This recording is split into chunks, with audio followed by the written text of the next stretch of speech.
When someone leaves us, ordinary items left behind, a pair of glasses or a rolled tie, form an intimate archive. Archaeologist Charlotte Williams lost her father in 2019. In his final months, they hadn't spoken, leaving a painful silence between them. He was a complicated man, a voracious reader and a storyteller who simultaneously battled alcoholism and kept profound secrets.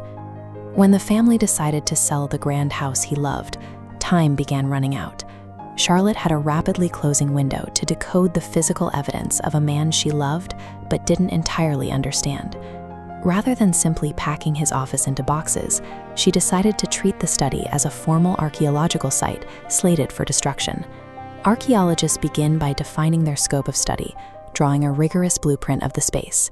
In archaeology, context is everything. A coin in a pocket is currency, but in a well, it's a wish. Clinical mapping recovers these invisible relationships.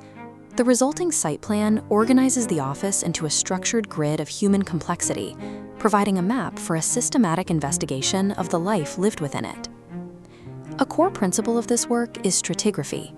Usually, as you dig deeper into the earth, the layers of soil reveal an increasingly older historical record. But her father's study presented an anomaly. The timeline was vertically reversed, mapping chronologically from the ceiling down to the floor. The highest, out-of-reach shelves held pristine classic literature and framed college degrees, possessions that had remained untouched since the 1990s. Archaeologically, items with little signs of use often suggest a ceremonial function. This top stratum represented a performance, the tools of a man trying to fashion himself into a distinguished gentleman. To understand the actual man, Charlotte assigned loci to the shelves, clusters of objects united by a specific moment or a repeated action in time. Descending to the eye-level locus, the physical evidence shifts to the items he touched and moved every day. The pristine classics above are replaced here by wrinkled, coffee-stained paperbacks by authors like T.C. Boyle. These stories are filled with misguided heroes and the reality of addiction. These damaged, well-used books represent his authentic self, the flawed reality he engaged with every single day.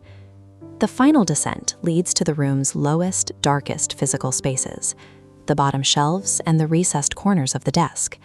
There, tucked into the back, sat a row of impeccably organized self-help books.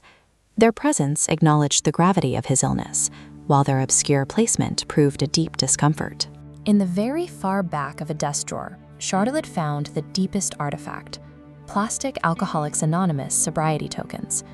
This placement allowed him to pull the drawer open and feel the weight of the tokens in his hand without exposing them to the light. The deepest strata of a life often hold our heaviest burdens, buried where only we can reach them for silent reassurance. Eventually, the family home was sold. The room was dismantled, and the physical site was permanently lost to time. But the context survived. Charlotte tagged the book she gave away with custom stickers, marking their exact coordinates on her blueprint. While the physical room is gone, the meticulous record preserves the intangible meaning behind his choices and arrangements. A year later, in her new home, Charlotte finally removed her father's acoustic guitar from its case. In the case's outermost pocket, she found a crumpled sheet of paper, the last piece of music he was trying to learn. It was the Loudon Wainwright III song, Daughter. Archaeology is ultimately about the invisible space between objects. The things we leave behind act as our final, silent expressions of love.